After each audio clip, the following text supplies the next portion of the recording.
Today we're going to make penne pasta in the Ninja Foodie.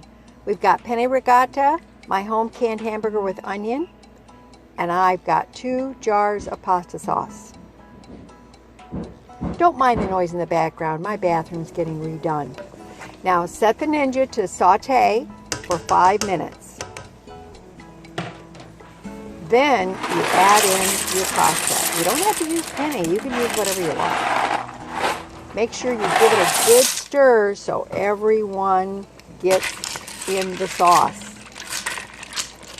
Now you're going to set your Ninja to pressure for 3 minutes.